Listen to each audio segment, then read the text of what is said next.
Hey, welcome to episode 7 of the Handsy Comprehensive Exam Podcast.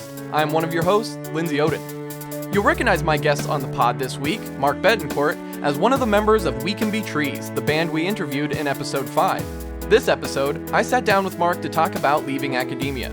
Mark and I have a lot in common. We're both grad students in history at UNLV, we're in the same master's cohort, and last summer we both decided to abandon our plans to pursue doctoral degrees. This is another megapod because we had a lot to cover, and Mark came really well prepared with some themes he wanted to touch on. So let's get to the episode. Today's episode is brought to you by highlighters. In several bright colors, highlighters allow you to highlight printed information in books, newspapers, and essays, instantly drawing your eyes to important arguments or pieces of evidence.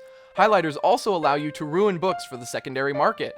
When you highlight the wrong stuff, people who purchase your used books will be incensed by your lack of awareness. In fact, highlighters will demonstrate how you completely missed the point because you clearly didn't highlight it.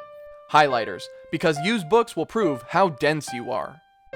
Otherwise, it's just me spitballing. Yeah, I have topics. Topics. Yeah, Excellent. So, or regarding academia, if you will. Well, I'm gonna be. Let's see. I've got my shit just like all kinds of spread out. Because you can see, like, that's what I'm doing this weekend. I was reading... That's too many, man. I know. In one weekend? That's too much. It's because I didn't read shit yesterday, so I'm really behind. Yeah. Now I'm really nervous, and I only have a few days left to go. All right. So When is yours? April 1 and 3. So I get to do it during spring break, so I don't have to, like, miss class or have anything due that week. So that's partially why I scheduled them those days. But Dr. Nelson was like, let's get it as early in April as possible in case anything catastrophic happens. And I was like, well, okay. Yeah. So, yeah, if you just want to pull it in. And yeah, sure, let's do it. And let's get started. Welcome to this week's episode of the Handsy Comprehensive Exam Podcast. I am your solo host today, Lindsay, and I'm here with my friend Mark Bettencourt. Hi, how's it going, everybody? They actually can't see when you wave, so All right, it's really important that you say hi. It's spiritual. They can feel the wave. And today our topic of discussion is alternatives to academia, and I think it's important for us to talk about That's such a politically correct version of what we had talked about previously. It was like leaving academia, or yeah, you know. Okay, that's fair. That's fair. It is. Part of it is just because whenever you Google it, I think that's the headlines that are in the search results are always alternatives to academia, which is supposed to make it sound better. Like we know you're giving up on your dream of becoming a professor. And to any professors that would be listening to this, no, it's like it's totally cool, man. You know, we're just thinking about alternatives. Alternatives. So, I guess we interviewed you once already. You were here with your band, We Can Be Trees, 2 episodes ago. And I think because both of us are on the non-thesis track in the history department, and we're both actively searching for things to do after we graduate. A little sooner for me, because I got that deadline coming up here in the next couple months. I mean, only like 6 months earlier than I have it, but... I wonder if the job market will be as unfriendly when you finish as it will when I finish. I mean, I have a couple of things that I'm working on job-wise right now. Planning on I have a friend who works for Goodwill and stuff, and so I'm trying to get, or I'm like a billion steps into an interview process there for helping, like, teaching literacy and reading and stuff for that's excellent. Underprivileged kids. And then I'm also attempting to get a job, at least part-time, as a docent at the Neon Museum. So I'm like, you know, going like, okay, let's see what things I can pan out now to build my CV further. Exactly. So, yeah. But you've had pretty good experience, you know, working at the library for all this time. I have, actually. I got really lucky that Dr. Nelson referred me to that internship because apparently it was mostly just through Dr. Clemente and the public history people. Yeah. It was open to them first, and she just made me aware of it, and I applied, and I was the only one who didn't have a recommendation from Dr. Clemente who got hired. Yeah. So I was pretty lucky. Yeah. And they asked me to stay on during the school year, and I've continued to do that. And that's really helped me, I think.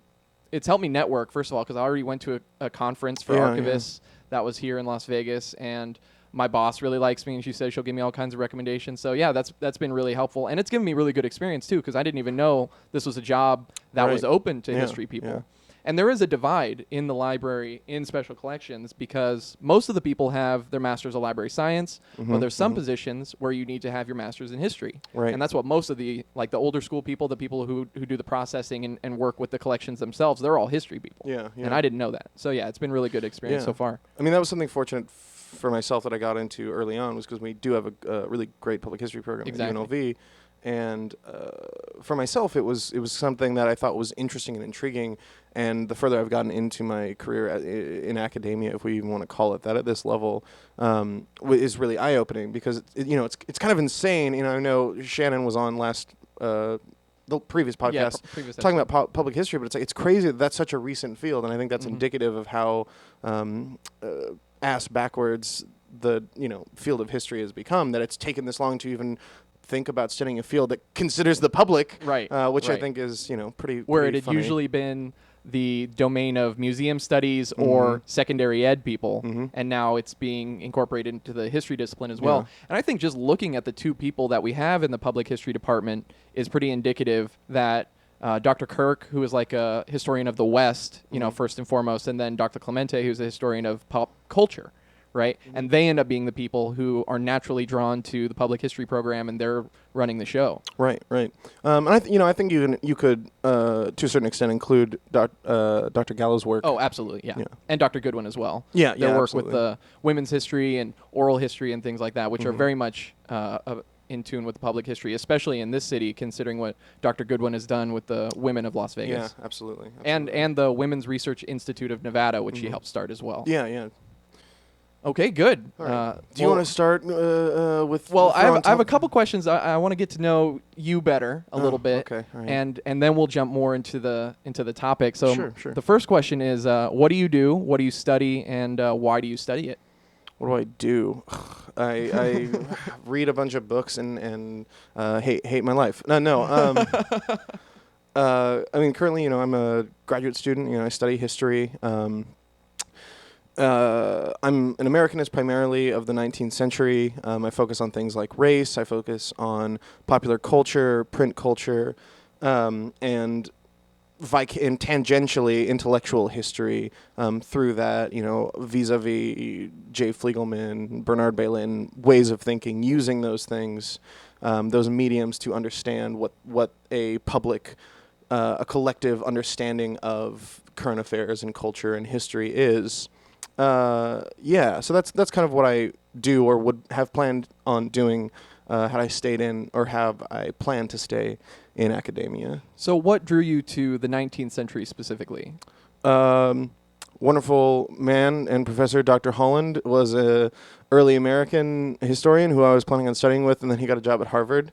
Right. And so I kind of just got shuffled along with Dr. Nelson, who I had a good relationship with previous to joining, being accepted to graduate school here. And so I kind of just worked with her, and that facilitated my interest in development. Right. She's a 19th century. Yeah, and she's a 19th century historian, culture and, culture of food. She does all kinds of really interesting things that really struck me as a better way to understand the mindset or the collective memory, which, I don't know why I'm using that phraseology, but understanding the people who are engaging in historical discourse that are not necessarily the power elite.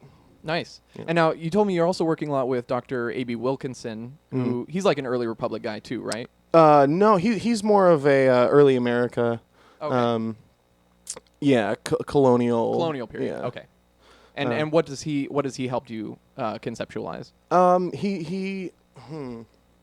to articulate? I think one of the things he's best at is complicating a lot of our understanding of early America. He's very talented, and I've sat in on his classes or been in one of his classes for undergraduate students, and he is, I think, setting out on a project to deconstruct how we analyze the early America, or early America, colonial America, and thereby facilitating a different way of thinking about early America. It's so often it's a process. It's just a series of events that are right. We study it very teleologically. I think it's one of the few sections of American history that still has that teleological feel, despite a lot of the great scholarship that's been done in the on that subject matter.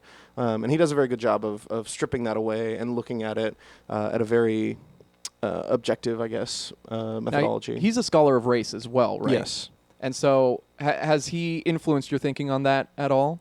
I can't say he did because previous person I was studying under, Dr. Holland, who's now at Harvard, did a really good job. A lot of the things they talk about with race is that it's there's this unthinking decision that a lot of scholars talk about, and class versus race, and how that dynamic switches, within the colonies, and how it's there's a process, I guess. When like slavery becomes racialized and how we understand that. So it kind of just deepened my understanding, if that makes sense. It furthered it. Who would you say are your biggest influences outside the department, besides the people you've mentioned already? I would probably list John Butler would be one of them, because he's a madman who's always questioning everything that exists within history and problematizing things that necessarily other historians hadn't thought of problematizing. David Blight, of course. Yeah, there it is. And I would say Bernard Bailyn, because I think he did something that was really interesting, and looking at how we think, doing intellectual history, which I really love. And I think it's kind of this weird amalgamation. And recently we read David Lowenthal's The Passes of a Foreign Country, and that for me, I'm like, man, I wish I had read this like 3 years ago. Right. Because I think it's brilliant, and it really shaped my understanding of where historians sit within the spectrum of understanding public history, and memory, right, is a more important thing, because we talk about history so often within this field, and we overlook memory so often. So I think that's really helped me recently. Good. Let's see here. I guess my next one is, are there particular theoreticians of history that have really influenced you? What is your theoretical outlook on history? What is your methodological approach? You want to take a second to think about that. What's up? There's our sometimes podcast co-host, Bonnie, who needed some tape. A little disappointed. I guess she fucking hates me, too. She's like, I'm not going to No, you know what she's doing right now? She's out there cooking cornbread for us. Oh, dude, I love cornbread. I was in, like, science class in, like, 3rd grade or something, and or maybe 2nd grade, and I was like, didn't know what cornbread was. And then we did, like, this experiment. We had, like, a Dixie cup, and you, like, got to make your own cornbread through science. And I was like, it was cool because, like, science and cornbread. I'm like, okay. And I was like, I don't know what. I'm unfamiliar with cornbread. I'm not from Alabama or Georgia. And and then I was like, cornbread's the best. That's why they like it so much down there. Yeah, because they're smart. Exactly. What were we talking about? Okay. Theory. Who's influenced your theory? Lindsay Odin. No. Theory is something that I have only recently been delving into, and I've been kind of starting a project on my own. But some bullshit spirit quest. Okay. To culturally appropriate, because I'm a white male, and and so I've really been working on doing that. So I've been really influenced recently by the likes of Frantz Fanon, Benedict Anderson, Imagine Communities, and Edward Said's Culture and Imperialism, and really delving into this idea of nationalism and how the masses, how the public fits into this idea of nationalism and these imagined communities that we exist within, because that's something that's looking back I've always been very concerned with and very interested in throughout all these things that I've looked at, and it's always been on the it's always been in the periphery, and now that I'm coming to the forefront with it, or now that it has come to the forefront, I'm really kind of investing in those theory guys and how they take apart these ideas or unpack these ideas. That's great. Yeah. So when you think about people like Benedict Anderson and the Imagine community, how do you see that interacting with print culture specifically? Well, I think to a certain extent, print culture is an imagined version of the events and how we see the world and how we interpret the world, how we analyze it. And so through that, I think like print culture gives us a way into the community and how it's imagined by those who are, writing these things, and then how people are receiving this information, whether they're investing themselves in it or if they're refuting it. And I think that's something that's, in a lot of the works I've read that regard print culture, it's something that's missing to a certain extent. Recently read a book by Antoinette Burton called Burdens of History that revolves heavily around journals in turn of the century Britain written by suffragettes, and in regards to India and maternal imperialism, maternal rule, I guess if you will, in their implicit support of imperialism. And what's something that I find missing because of this is looking into the minds of those who are reading these works. And I think that's what's missing from a lot of analysis of print culture is, okay, great, this is what people are saying. There's a discourse happening within this insular form of media that people are digesting. But how do we look at who's digesting it? How do we look at how people are reacting, what they're thinking, what they're doing? So I think that's something that's missing within the field, within that study itself. But I think that that's something that can come along later. Sure. And it's also just physically hard to do, right? Mm-hmm. Finding those documents, finding that information, especially with the ivory tower blocking every which way unless you're at a top tier university. Right. Yeah. Just talking about that Burton book reminded me of Dr. Towson's first book, Women Making News, which is about the radical women's press and how they created a political community for women, even though they couldn't vote. And they used the press as the means to form that political discourse within themselves. I think you could be really interested in that as well. Yeah, I've been meaning to read some of her work. I just haven't had the time yet. Yeah, that's her first book. And her second book is Smyrna's Ashes, which is also fantastic. Yeah, that's a great book. What was the other one? Oh, have you read anything by Habermas and his conceptions of the public sphere? No, I haven't. I've been meaning to. I'm working on a project right now with Dr. Shower, looking at tracing this, imagined communities and cultural imperialism, all these things, and writing historiography project.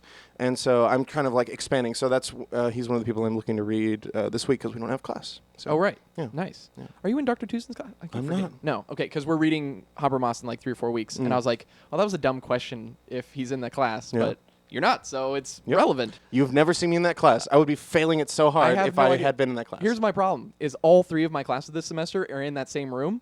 And so I don't have a spatial mnemonic for who's in what class, because I know you're in Dr. Gallow's class with us. Correct. Right, okay. I'm in Dr. Showers as well. But Steven is not in Dr. Gallow's class, and I keep forgetting that. And I'm in Dr. Showers with Steven. That's funny. And he's in that one with you, so we all have, okay.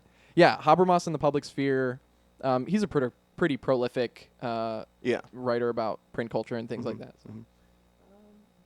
Okay, so we'll move ahead. I see you've brought some topics to talk about. Yeah. So let's go ahead and take a quick commercial break, and we will break into those. Hey, it's Lindsay here at Intermission. You can follow me on Instagram and Twitter at @ScreaminVegan.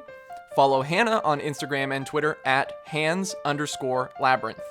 You can also follow Mark's band, We Can Be Trees, on Facebook at facebook.com/WeCanBeTrees, and look them up on Bandcamp, wecanbetrees.bandcamp.com. Don't forget to like the Handsy Comprehensive Exam Facebook page at facebook.com/HandsyComprehensiveExam.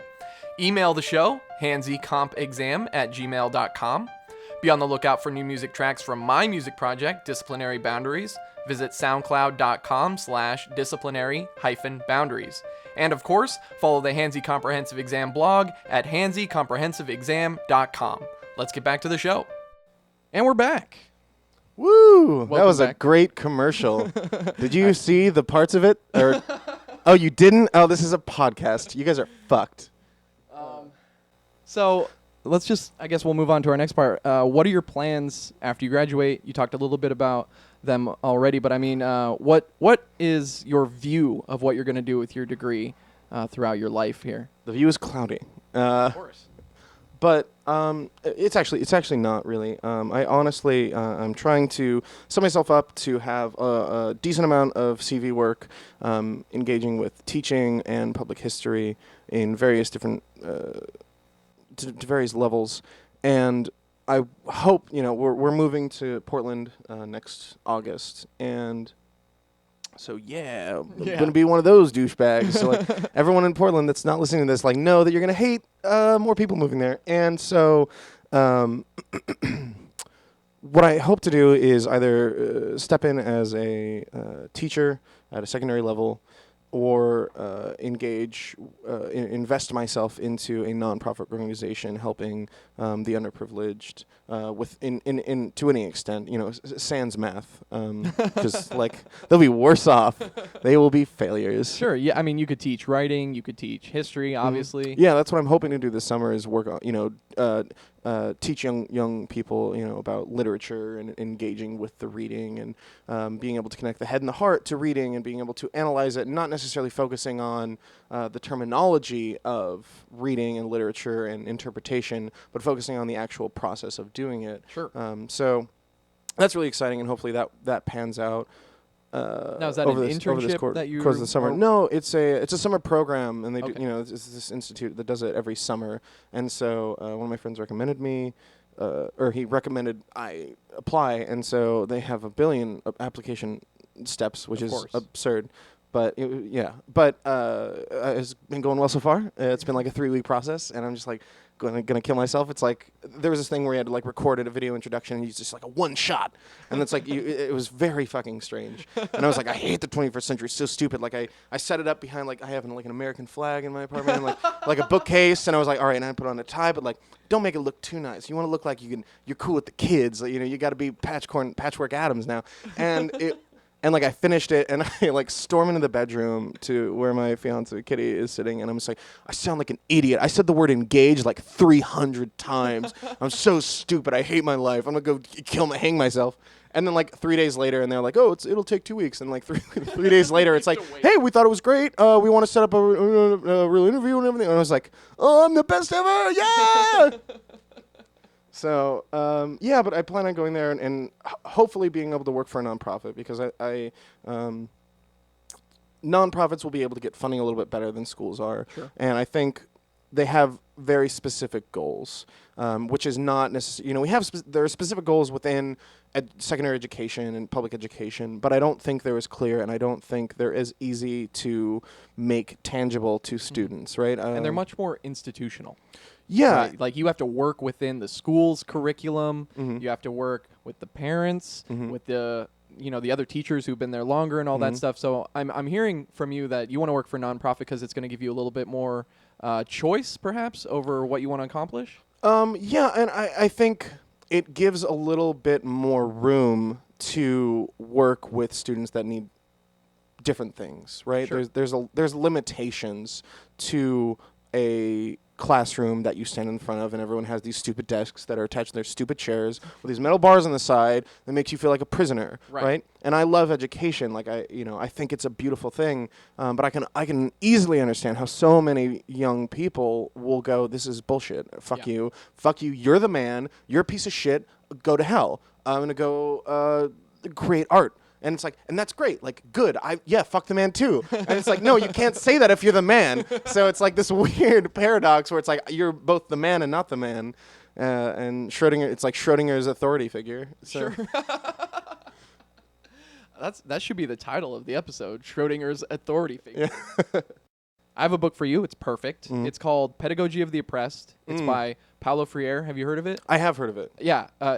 But you haven't read it. I have ordered it on Amazon, actually. Oh, recently. So it's on its way. Well, yeah. Shit. Because it's on my bookshelf, and I would totally loan it to you because it changed my life. When I read it, I had to read it in like Philosophy 103. Really? And give a presentation on it. It was so weird because it was like an intro to ethics class, and for some reason this book got assigned. And it's a way of thinking about education where you're not depositing information into children's skulls. Right. Which is what I think he calls it like the banking model. Like that's not what education is. Right. Education is a cooperative endeavor between the teacher and the student. Yeah. And these weird false social hierarchies that we have like in the classroom where you just walk in and it's assumed that there's a hierarchy because you're right. The students sit in the desk and the teacher sits at the front and lectures. And that kind of education is a flawed system of education. And what Paulo Freire did is he spent his career out in, I think in Brazil, in small villages, teaching the villagers how to read so that they could overcome the farming system that had locked them into the land. It was pretty much debt peonage. Right. And he thought that by teaching them how to read, they would become more educated, they would become better critical thinkers, and they would rethink the kind of society that they had established. So that's what he spent his career doing. Did it work? That's a good question. I'll look into it. I don't think things have gone well for Brazil. No. I mean, they're really a booming economy. They're one of the BRIC countries, but We know what booming economy means. Exactly. Poor people and crime. well, and if you think about, they just hosted the World Cup, and they've got those big stadiums, which are That's now another empty. podcast. Yeah. We'll touch on that later. There's a book on my comps list called Soccer Empire, which it touches on globalization and things like that. So, Which globalization is a flawed term. Go read Frederick Cooper. no, I'm sure it's a flawed term. I don't know what else to use, though. Yeah, That's the problem. That's what Frederick Cooper talks about. Read it. Perfect. Stephen recommends it highly as well. Okay. Colonialism in Question. Oh, yeah, you guys just read It's a theory book, yeah. We read it like a month ago. Unfortunately, I don't get to read as much about colonialism as I would like to. Yeah, that's why I took this class. It's brilliant. And, it's frustrating because Dr. Shao will be like, okay, so what other examples of this do we know in, like, empires or, colonies? And I'm like, man, I got so little to work off of here. I'm like, Britain has India and Scotland and Ireland, I guess, and like there's America, and like that's like that's analogous somehow, even though we don't call it an empire. And it's like someone's just like, oh yes, in some country that you don't know how to pronounce. I'm like, fuck, I'm an idiot. Fuck, I don't know shit about the world. I'm a piece of shit. Well, if you ever question it with Dr. Shower, you just say, what about Africa? Like the whole African continent was colonized to some extent, in the I'm not that bad. I'm not just, I'm not just any country. No, in because Africa. then he would be like, oh, where specifically? I'm like, oh, God. We were at trivia night for File Fathe the other night. I'm trying to remember what the question was. It was like, what country, something, something, something. And Steven turns to us completely serious. Steven goes, Africa. And I go, Steven, that's not a country. And he goes, oh, I forgot. But it's that really weird kind of the grain that works its way in, that you try to homogenize Africa. He just, no irony at all. Africa. Like, he wanted Bonnie to write it on our answer sheet. Well, I mean, it's kind of like North America, Right. So like we have like an understanding of these things Right. As a cohesive, they're imagined communities, man. Imagined, man. They're imagined all the same, even when there are other people. Don't get me started on how arbitrary and inhumane and inherently wrong like borders are. Oh, we could spend, again, an entire podcast on that. Yeah. No borders, no nations, international socialism. I'm all up on it. Doctors without borders, more like humans without borders. Oh, shit. I'm going to put in a sound effect there like, wah, wah, wah. No, just be like a foghorn. Wah! Okay, so what did you want to talk about that you have scribbled on your notepad were we here? done talking about what the fuck we're talking about? Well, I mean, we've gone off on this colonialism tangent somehow. Sorry, listeners. We were talking about nonprofit organizations and Right. education. Yeah. That's right. Yeah, I think there was something else I wanted to address, but it escapes me, so it can't be that important. Or no, it's probably significantly important. I mean, I wanted to talk about, right, I have like 4 things I can count. Right, these, okay, so I have, a relevance, elite privilege, stigma again, for leaving academia, and the oversaturation of the field itself. So Sure. I guess we can just start in whatever order. Yeah. I was thinking, a relevance as a historian and what historians are meant to do, and really, what are the goals of us as intellectuals and as you as an intellectual, and then secondary to that, what is the reach of academia, and then what is the importance of reach as an academic or as an intellectual? Oh, that's fascinating. I was talking to one of my students yesterday. He asked me, I teach History 100, so it's the history class for non-history majors. And he asked me, I'm considering switching to history. Do you think it's a good idea? Mm-hmm. And I realized this is only things that I've learned since getting to grad school. Right. And I said, it's not a good idea because at the bachelor's level, you cannot be a professional historian. That's just not a thing you can be. Mm-hmm. So you'd have to decide between either teaching or going to grad school. And obviously I chose to go to grad school. And now you realize at the master's level, you can't really be a professional historian either. I mean, I think it's feasible to argue that even at a PhD level you can. That's a really good point. Yeah, all of these people who don't have academic jobs, even though they have PhDs in history. Yeah, I mean, that was an article I was going to reference, is by Joel Warner and Aaron Closet, who's an assistant professor at University of Colorado Boulder. And they wrote an article published on February 23rd, 2015, called The Academy's Dirty Secret, and it's all about the inequalities of hiring at the higher education level, and how it's, I think their statistic was that 50% of academic professors at that level, professors are from like Harvard, Right. And I think I saw that article too. Yeah, I think Shannon posted it a while back, and it was something that resonated with me. And Sure. So I wanted to bring that up, I guess. So, Absolutely. Yeah, I think that speaks to what you're saying, is that what we're saying is that this is not feasible for most people, for most individuals. Well, and I saw something. I remember we had a book assigned last semester, and I looked up the author's biographic details just to see who this person is. And he's a scholar, but he doesn't have his PhD, but he's a professor in Australia. Mm-hmm.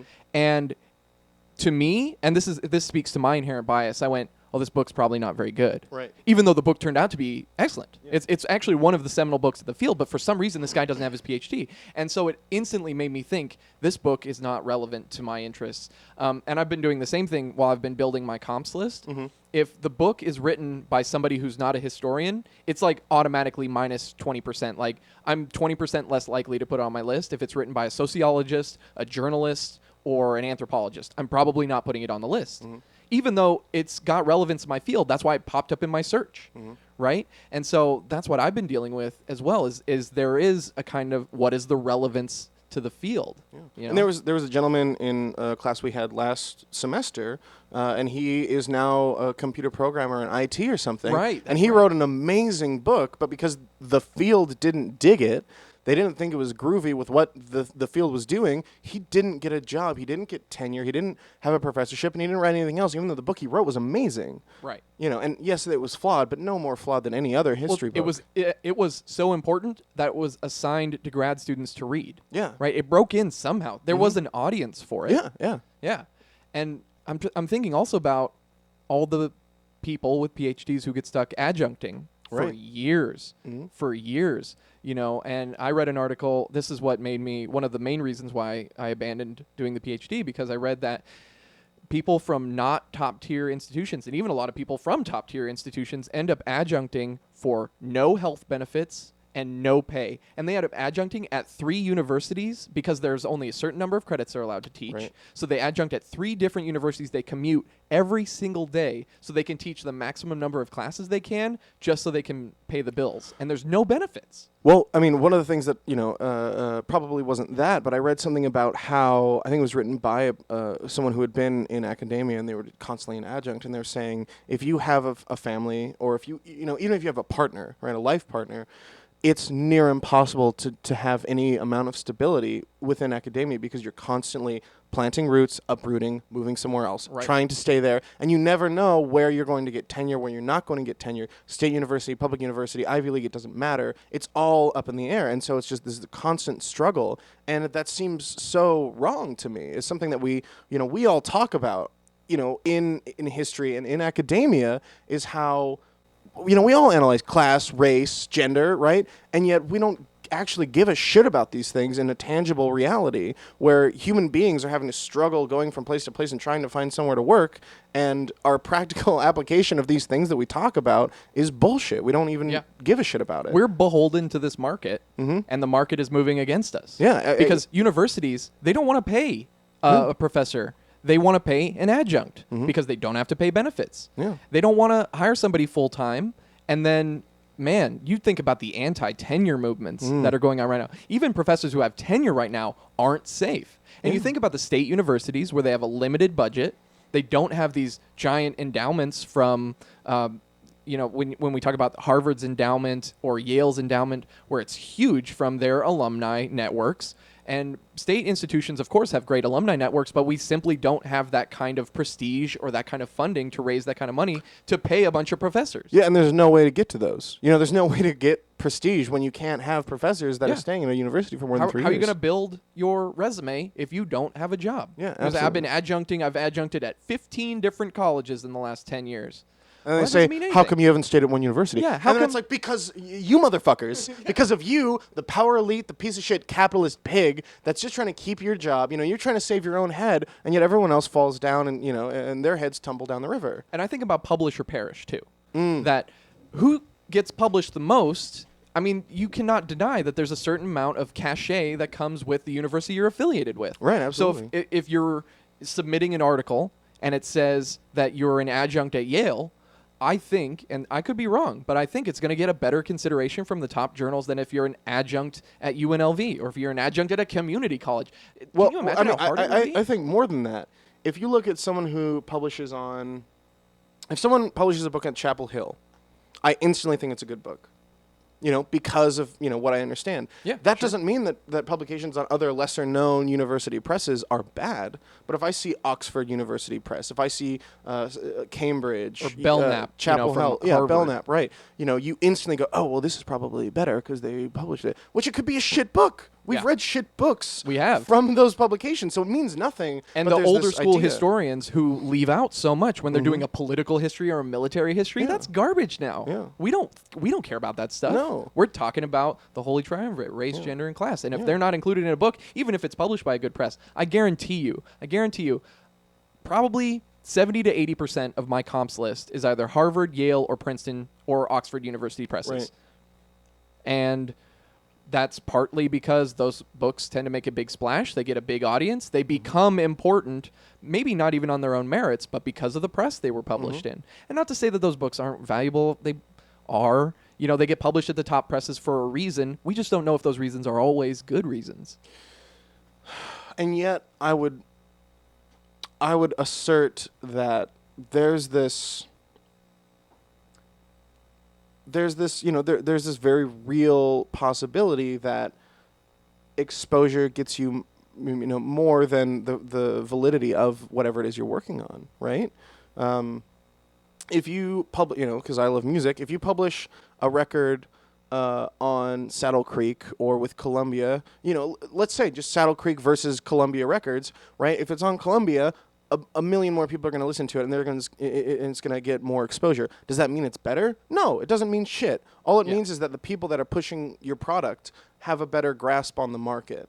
So I think that's a problem we have in academia, is that it's become so monetized at a elite level that there's really, how do you overcome that? And think too about the popular presses. And the way that we talk about them in class is to say, well, this was published by Simon & Schuster, so it means all the other things. That's the conversation we had in our environmental history class a couple weeks ago with a really good and thoroughly researched book. Yeah. Thorough. Like, too thorough. And because it was published in a popular press, we had to talk about that for like 15 minutes about, man, what are the merits of this book? Because it was published by Simon & Schuster and not by Yale, you know? Right. And then you think about, man, the journals, which are all affiliated in the same way. Oxford University Press also runs all of those journals that are, funded by Oxford. Yeah, which brings me to the next topic that I was interested in, which would be elite privilege.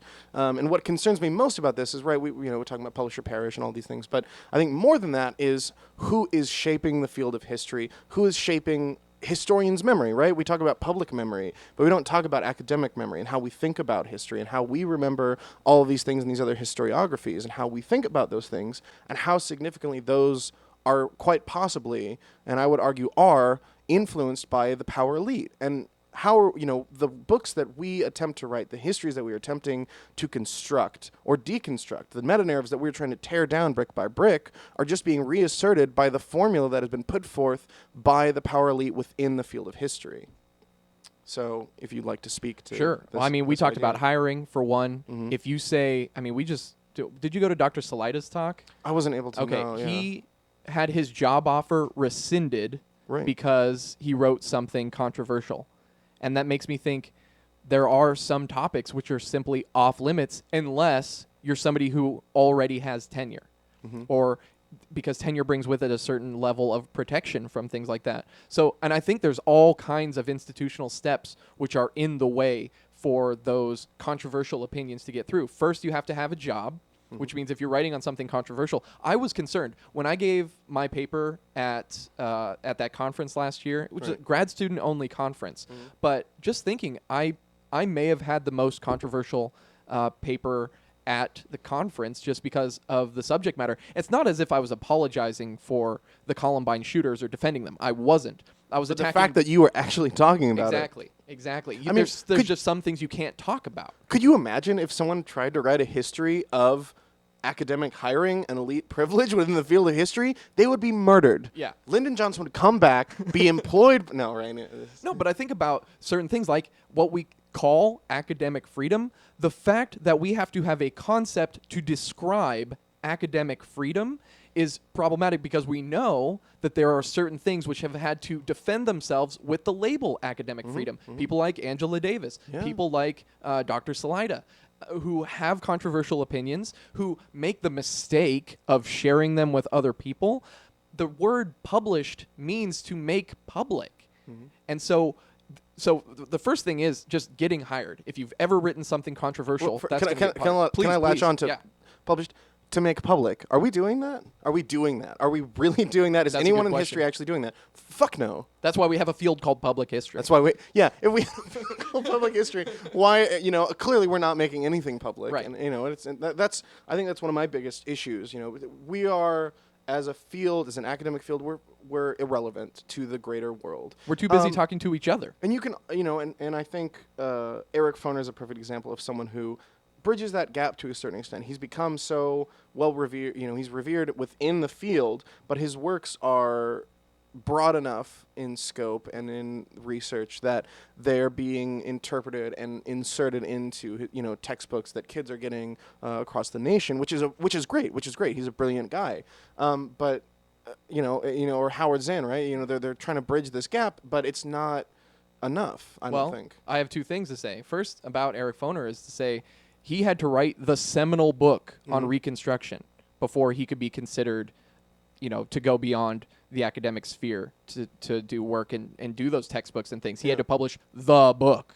It's called Reconstruction, right? And then Howard Zinn, I remember one of my history teachers made the mistake of assigning Howard Zinn in high school just to have us read, just to contemplate. For God's sakes, never endorsing Howard Zinn's views. But he was a left-leaning professor, the American liberal type, and he thought that reading Howard Zinn would encourage us to at least reconsider something.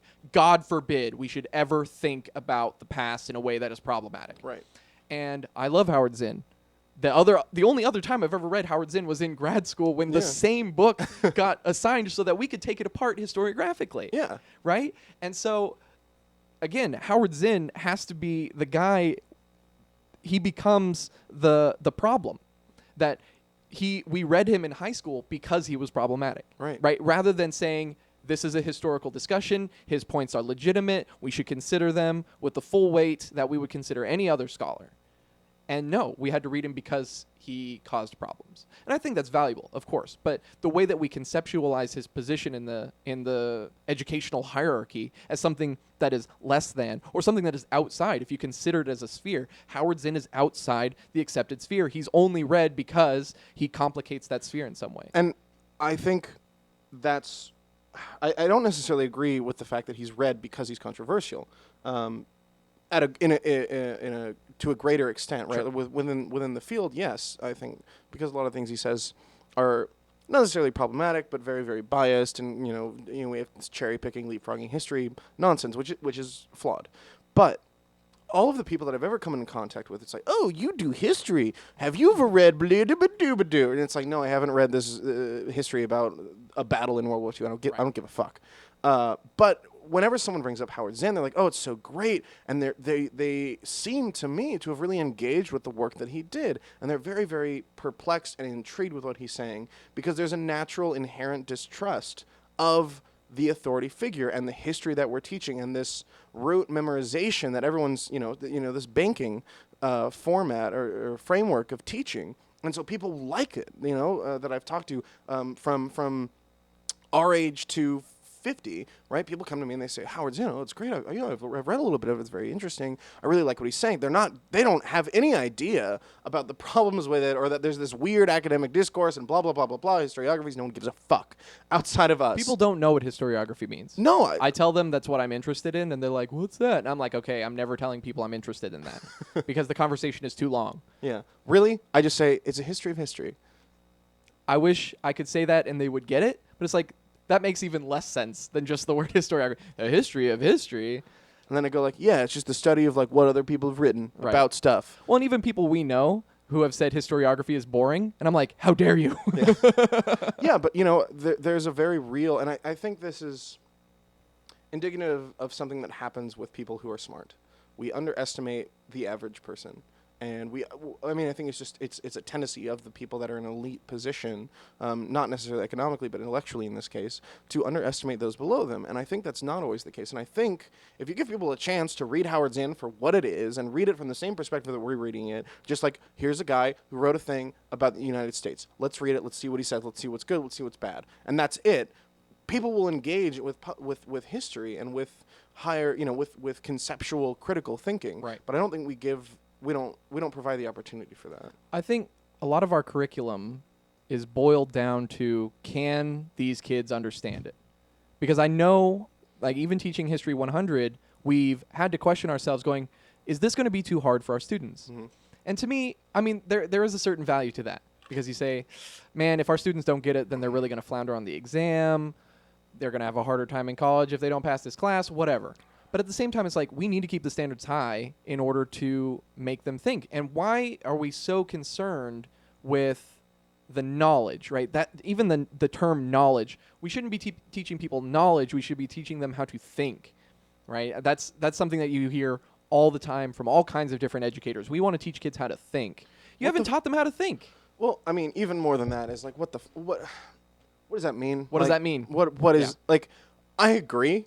But even then, I find myself going like, there was a really good rap YouTube person. The channel's Boy in a Band, I think is what it's called. Oh yeah. And the song. I just watched that song. Don't Stay in School. Yeah. And the point is valid, but there's also this concept or this idea that if you don't teach people something that they don't necessarily care about, they're not going to find out that they do care about it, right? And it's more about creating or facilitating a way of thinking about the world and these different problems and these different issues within society, wherever, and having the toolbox to assess those things or interpret them and analyze them.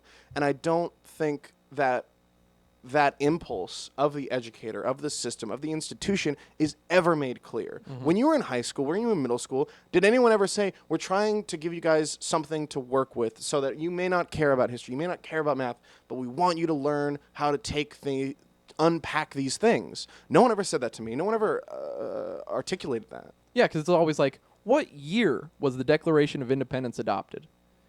Who fucking cares what year it is? What did the document say, and why do we give a shit? Yeah, exactly. They don't tell you that because they don't give you enough credit. Mm-hmm. We don't give our students enough credit because we start them off when they're young, which is a bunch of terrible stuff where we tell them, I just think back to my first grade experience with Thanksgiving, for example, filling their heads with nonsense. And then by the time they got to get to high school where there's like, well, that's not actually what happened at Thanksgiving. Now they don't trust history. Yeah. They don't trust themselves. They don't trust knowledge. They don't trust teachers. Yeah. And then you get to college and you try to tell them, well, yeah, there's all these other things you've never thought of. Mm-hmm. I got to grad school and heard that again. It's like all of these things you've never even thought of. Mm-hmm.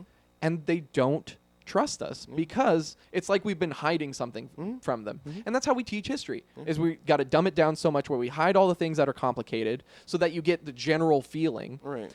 Sometimes the general feeling is not the best feeling. Well, and I think a general feeling isn't useful. Right? No, it's not. It's definitely not. It's not useful to you, right? If I'm going to go be an engineer, I don't need a general feeling of math. I need to know the specifics of math. And I think the problem is we're afraid to deal with big concepts. And I think that's something that I've always latched on to in studying history, and I think it's been something that's benefited me to a certain extent. And I'm not as good of a historical writer because I don't really give a shit about all these little ticky-tacky things, which a lot of people care about. But I think it's like, who cares? That's not the point. That's not the point. But I think it's latching onto these really big concepts that people can invest themselves into, that they can empathize with, that they can understand. No one cares the specifics of Bleeding Kansas. Why is Bleeding Kansas important? Who are these characters? Who are these actors that are working within this thing? What are their ideas? What are the concepts that all these people are working towards? And we're not doing that. We're not engaging with human beings. Yeah, because they'd rather have you say, well, this is John Brown. These are the things he believed. Why does he believe these things? Why is he important to the story? Why does it matter that he thinks these things? Yeah. Why is it significant? Why is it exceptional? Why is it not? Exactly. Why do we even know the term Bleeding Kansas? Why are we worried about Kansas in this period? Yeah. Well, because it says a lot of stuff about the period in general, and you have to know these things. Generally, to Bleeding Kansas is not taught at high school level, but I guess I was lucky then because I've heard the term. I didn't remember anything because it's something is like, oh, Bleeding Kansas happened in 1850. That's what I'm saying. Or whatever, and then and you move on. Bleeding Kansas is an event, but it wasn't taught. Like what Bleeding Kansas is. You could teach a whole class on Bleeding Kansas. Dude, I could teach a whole class on John Brown. I would want you to teach that class. No, actually, there's some teachers in our imperialism and colonialism class, and they're like, "Oh, if you guys want to come in," and I was like, "So is it fine if I come in and do like a 45-minute lecture on John Brown?" And I was like, "These motherfuckers will love history." Oh my God, yeah. Yeah, and I was just like, I know. Well, it's really funny. Landis, who was here, on the Week Me Truth podcast, and I mentioned like, who would you fight in a historical battle? I was like, oh, John Brown, because I gave him this whole spiel about John Brown because I think he's such a fascinating dude. Absolutely. And he, like a month later, had watched a Ken Burns documentary, and they had talked about John Brown, and he was like, I'm not gonna lie, like for a while, I was like, he's fucking with me. There's no way that there's a dude in 19th century America chopping motherfuckers with a broadsword, does an unsuccessful raid where the slaves are like, this is a setup. Like, which is really funny. It's like, we still have that, like African American people still have, like, it's like, I don't, like, this is probably set up, right? Like, lower class people are always saying, like, oh, you're the man, you represent the man. This is no, I don't believe you. Like, if you and I like went down the street, it's like we're gonna fucking revolt. They'd be like, fuck you guys. Yeah, exactly. Do you have a collar, motherfucker? Get out of here. Yeah, they don't believe us at all. Yeah, we look like the enemy. We are definitely. Oh shit. We've been talking about this for like almost an hour now. Yes. Like, we are the enemy. We are. I guess that's why we're leaving academia, right? Yeah. To go do something. What's your third topic here? We'll move on. Well, the fourth one I think is unnecessary, but I guess we can touch on it really quickly because I think the next one, the third one I think will be interesting. But just the oversaturation of the field. I don't think we need to spend much time on that. Well, I did read that Johns Hopkins University is reducing the number of graduate students it accepts so that it produces less PhDs because they think it's part of their duty to reduce what you call the saturation of the field. There are too many PhDs without jobs running around out there.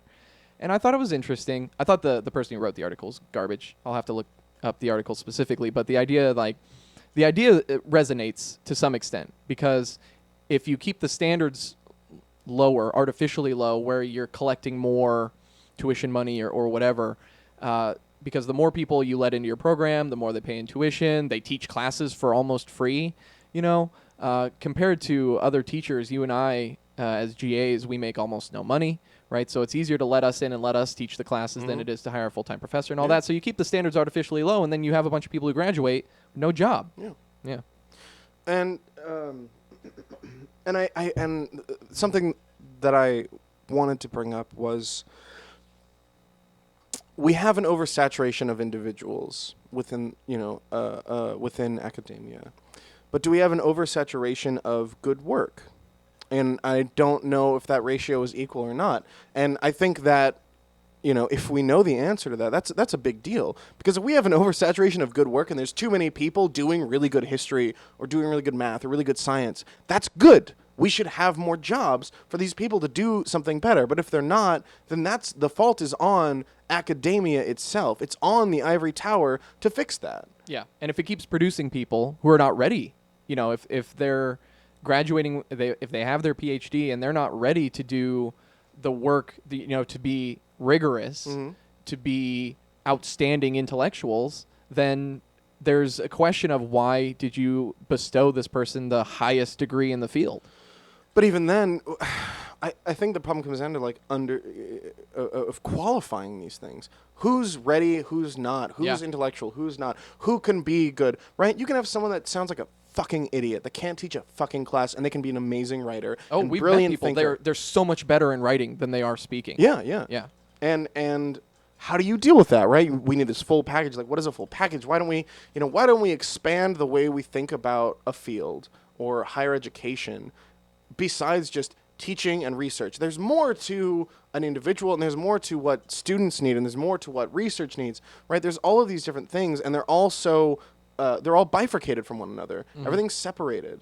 And I don't know why that is. And I think for me, that's a really big part. Like, public history is separate. Archiving is separate. Teaching is separate. Research is separate. There's all these different parts, which I think should work together to create a better field, create a better whatever understanding, right? I don't believe in the zeitgeist, but still, we should still strive for, capital T truth, capital H history, even if it's not possible. There's nothing wrong with striving, I don't think.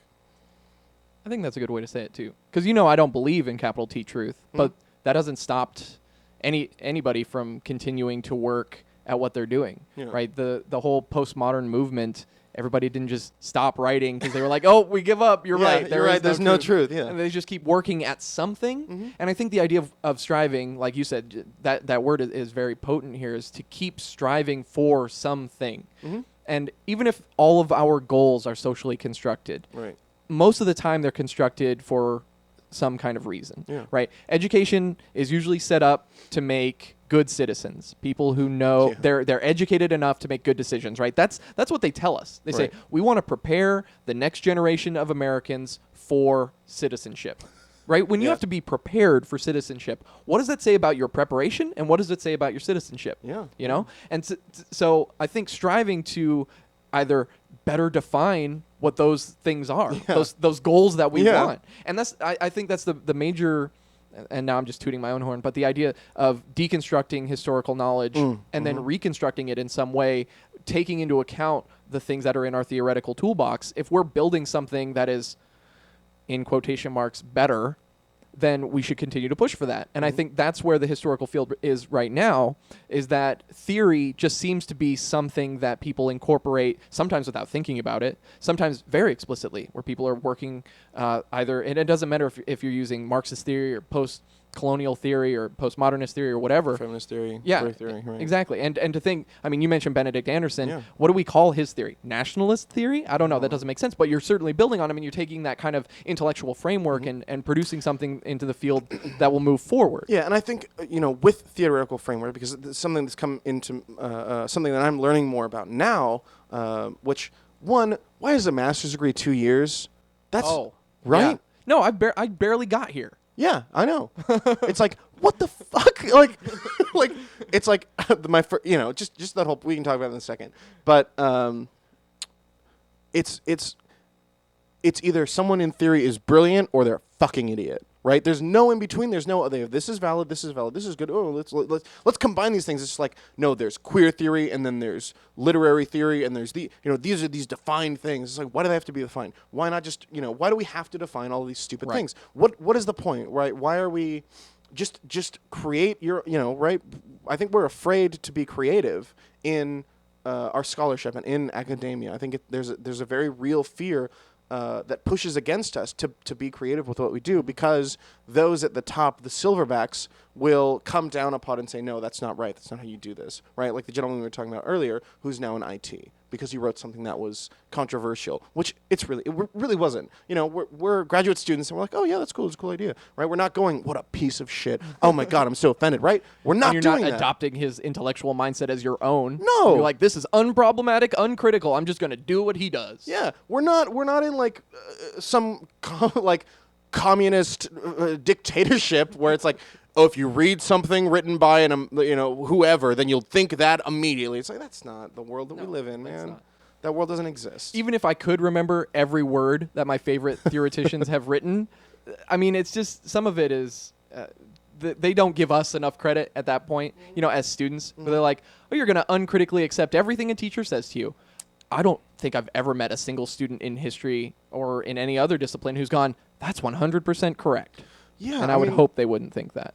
That's something that bothers me when teachers say that, when they go, I don't want you to believe everything I said. And it's like, one, it makes you sound like douchey, right? I don't know why. This is my own bias. And it's like, you're all too fucking stupid to even consider to not believe everything a teacher says to you. Which is like, you're insulting them and being pretentious. Yes. It's like, fuck you. Well, again, it's that false hierarchy that is established by calling one the teacher and the other the student. Yeah. And, when I've asked my students what they like about history, it's a good ice-breaking activity for a bunch of non-history majors. Yeah.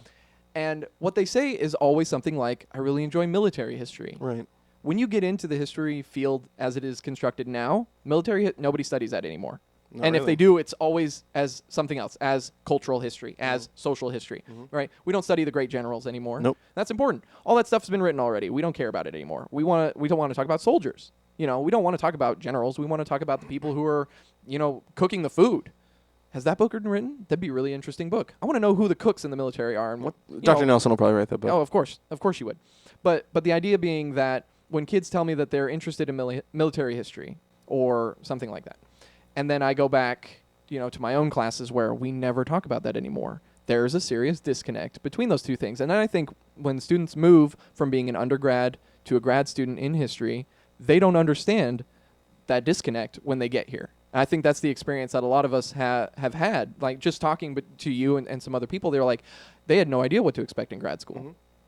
Yeah, I mean, that's something that I think is flawed, because do we want, and I'm speaking collectively, do we, of the field, do we want people that are intellectual and that will do good things and that will help the will help the field of history move forward? Or do we want people that will be, likable and charismatic on the page enough to get Oxford University publications?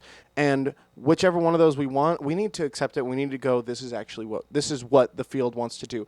Are we a capitalist machine for production, or are we actually, or do we have dignity? And I like how you separated them. Right. And yeah, it was like a totally, what's it called? A straw man. Like, do we want to be a capitalist pig, or do we want to be like human beings? It's like, yeah, of course I can set that motherfucker on fire. Like, well, that's excellent. Are we out of topics? Because I think this podcast has been so good. One more. One more. Hit us. One more. Why is there a stigma against leaving academia? Oh, good question. When every professor says, like, oh, well, like, it's not a really feasible field. But then when you go, oh, I'm going to go non-thesis track, everyone's like, oh, you're going non-thesis track? That's weird. Yeah. And everybody does it. Everyone goes, like, why? Not like, oh, that makes sense. Just like, really? Is that what you're doing? Why are you doing that? Clearly, this is such a reasonable thing to do, is go into teaching. So I wanted to know, like, what your experience is that.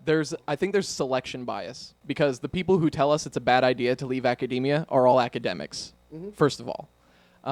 Yeah, because when I first sent an email to my advisor, I wanted to talk to her about possibly not continuing, because my plan was to get my PhD in history, and I sent her an email over the summer just to talk about switching to non-thesis track. And she sent me back an email in all capitals. Like, she was very surprised at that. I was like, why is there surprise there? I guess I'm wondering. I mean, yeah, I am changing my plans, but, at the same time, I need to think about myself and what I'm doing going forward and everything. So I think there are also, in some experience that I've had with, on the first day of class when you go around the room and say what you want to do with your life. And a lot of people, they talk about, what they want to do. They're going to be a PhD. They want to, what they study. Right. That's what they focus on. They're like, I'm John Smith and I study blank. And I start with that every time, but I never, I'm always like, and I would like to get into teaching or archival work or something else. And the reaction from several professors has been surprise. It's like, you're not surprised when the secondary ed teachers are here doing professional development, which is good for them. But when I say it, when I want to go do something else, there's a weird look that comes over people's faces. I mean, one example that really has been pervasive, and it offends me to no end, is we don't want to be high school teachers, do we? Oh. And everybody laughs. It's like a fucking cult, and I just want to like I don't know, piss on the table or something. Like I just want to be like as primal as possible because I'm sorry. Yeah, fuck the people that are like reaching kids at the age 14 when they're in a very like important developmental stage. Fuck those motherfuckers that have to deal with it. You're so great. You're so good. Aren't we great? No, fuck you. You're a piece of shit. You don't want to go into the trenches. You want to sit up there, General MacArthur, and you want to send out the bombs and you want to send out the troops, but you don't want to sit in the trenches and put on the trench coat and get the trench gun and the trench knife and all these other trench prefix things that are involved in trench warfare and actually try and do something. Exactly. Well, and it's like we expect all of our students to be taught by people who generally have their bachelor's in something they are not teaching, right? Mm-hmm. If you have your bachelor's in secondary, I'll speak at the University of Idaho, you did not have to have a history degree to get your bachelor's of education to teach history. You don't have to at UNLV either. Why are we surprised then when people pursue degrees, higher degrees, graduate degrees in history, and then they say they want to go teach history? Yeah. Why is that weird? Well, yeah, it's crazy because I've had multiple friends say to me, like, because, a year into my master's degree, I realized, I came to the same conclusion that you did, which is like, I don't want to go thesis track. I don't want to get a PhD. I want to do something that I think will actually matter at the end of the day. And I don't think going in academia will matter to the common man or woman. And so I want to shift what I'm doing. And of course, I came in after two of, me and Ryan. Yeah. And so it was like, well, I kind of figured this was coming. That was actually what she said to me. She's like, well, kind of figured this is coming. Like, it's like we all had some kind of like secret meeting. Yeah.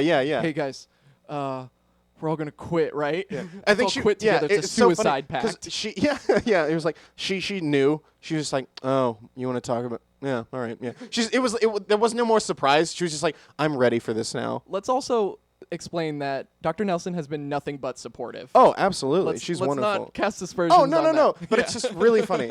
And that all three of us, she's on all three of our committees. Mm-hmm. She's my advisor. Yeah, she's my advisor as well. And we all decided to do it around the same time. Yeah, within 2 months of each other. Yeah, probably. So it's not as if she hasn't been supportive. So anybody who's listening and is like, oh my God, what are they telling those people? No. That has never happened. Yeah. Dr. Nelson is a wonderful person in every way. Her husband is an architect. My fiance is an architect. Oh. Yeah. So you got a lot of cross-pollination there. Oh, that's a weird. That's a weird. Okay. Yeah, I don't like that. Not that word then.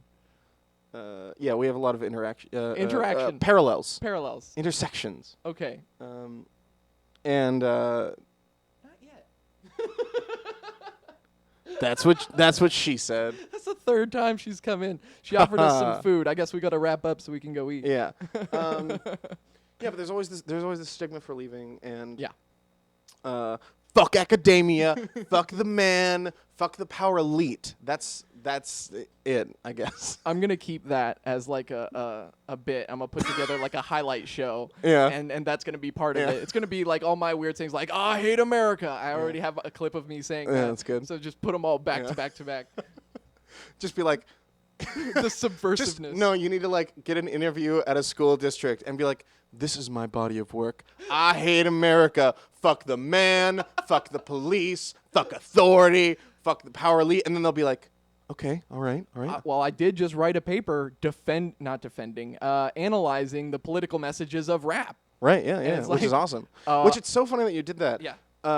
Do you know, I wrote a paper a while ago about the messages of blues music in 1930s and 1940s and how they were directly representative of the social status and the social issues of African American populations in America. Yeah, and it was so funny when I found out you'd written that. I was like, that's so funny. Oh, that's funny that it seems to run down almost parallel tracks there. Just to say, I don't even remember what started me on that project. I think I just read some newspaper article, some guy who made some offhand comment about NWA. And I was like, hey, that was undeserved. Like, they were really important. Mm-hmm. Like, really important. Mm-hmm. And anybody who doesn't think they were important is just wrong. Yeah. And when you're privileging a very specific kind of discourse in newspapers, which is what I studied, it's like newspapers are written by white people, generally for other white people, and it creates a very specific kind of criticism of gangster rap to say these guys are just violent and misogynistic. Right.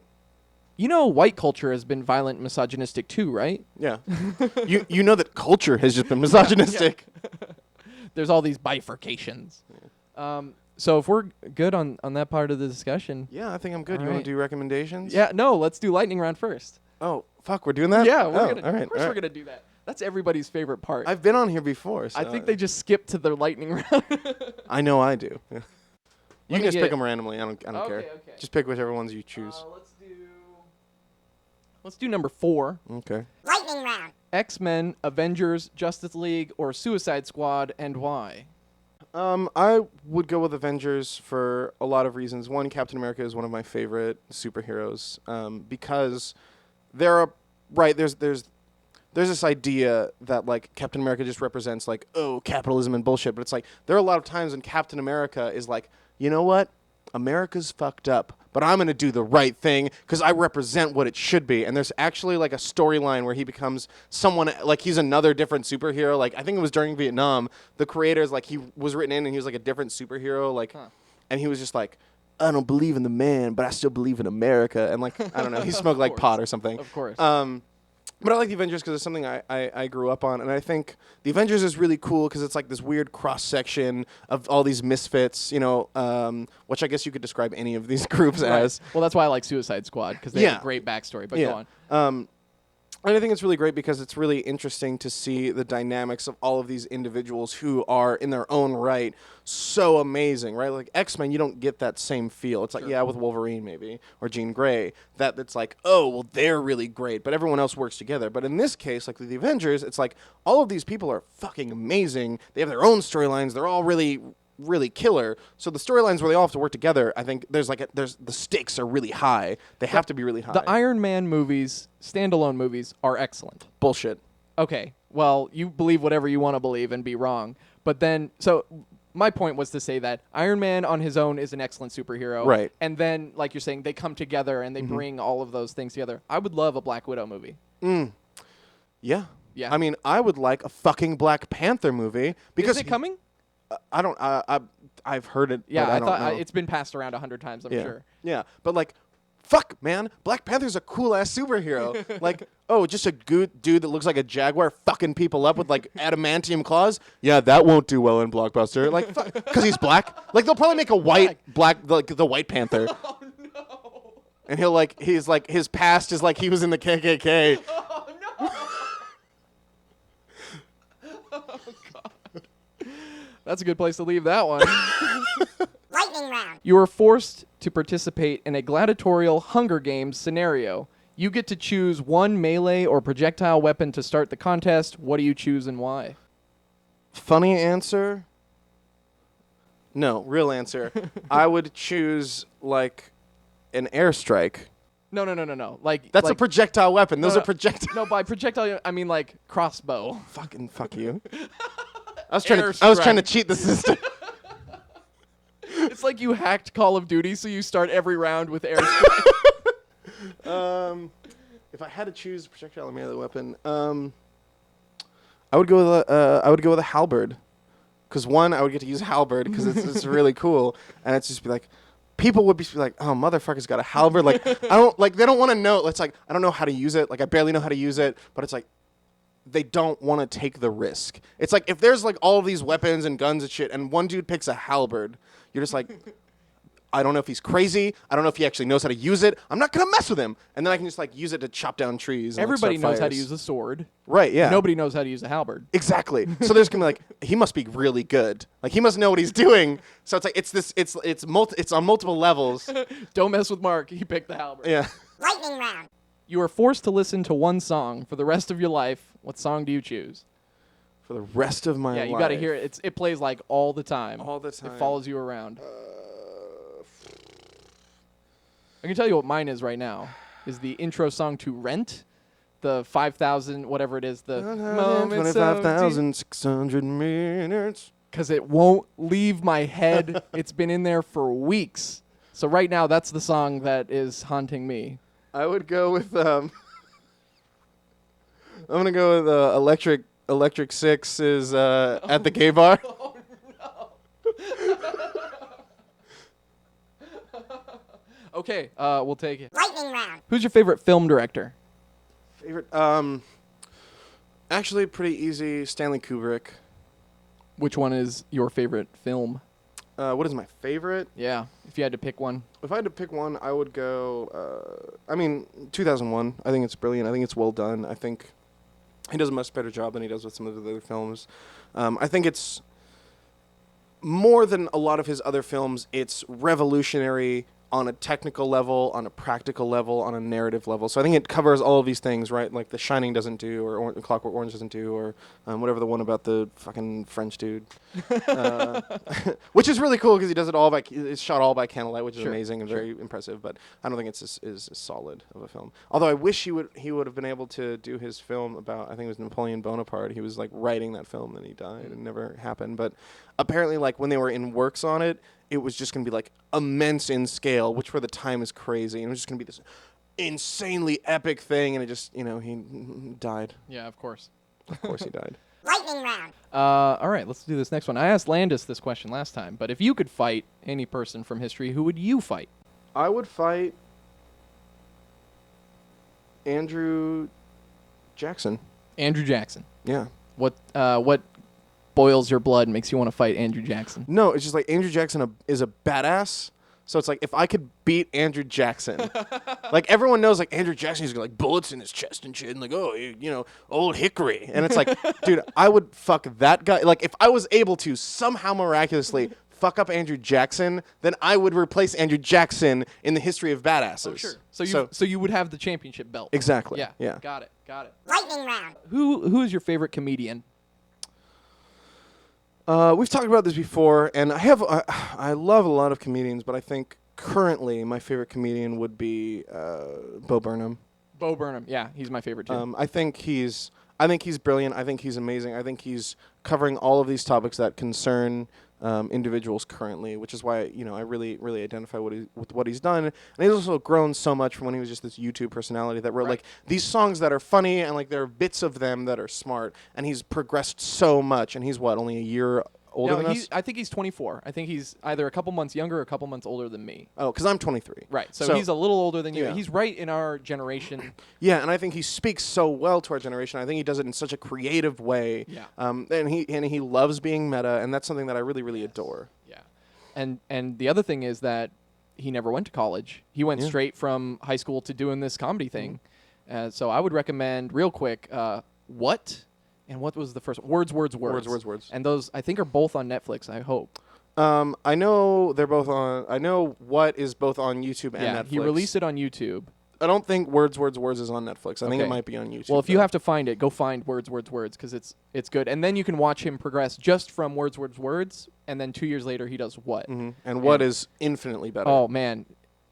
I can't even describe it. It's on another level. Yeah. He's on another level. Yeah. Well, that's the lightning round. Let's move on to recommendations. Yeah. So, Mark, what do you have for us this week? I have 2 recommendations, Please. Lindsay. The first would be Creature. It's a book. It's a history book. It's called Creatures of Empire: How Domestic Animals Transformed Early America. It's by Virginia Dijon Anderson. Published in 2004. University. She's an assistant or a professor at University of Colorado Boulder. It's on Oxford University Press. Won Best Book Award by Phi Alpha Theta in the year it was published. It's an amazing book.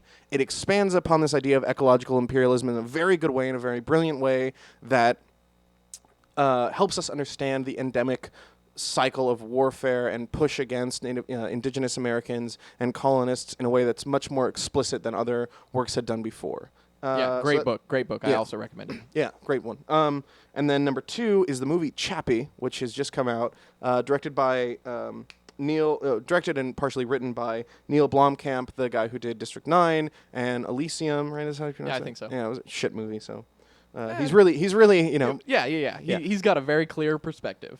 It's a brilliant movie. It talks a lot to artificial intelligence, artificial consciousness, as well as like mimetic evolution and evolving through our creations.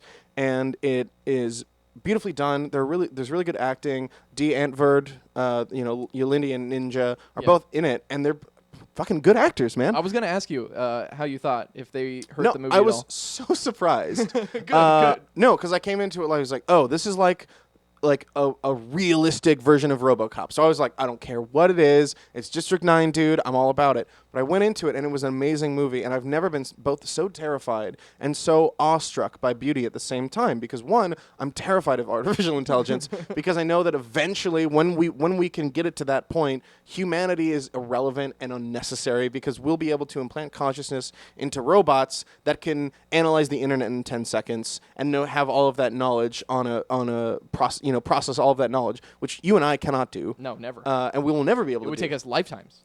Yeah.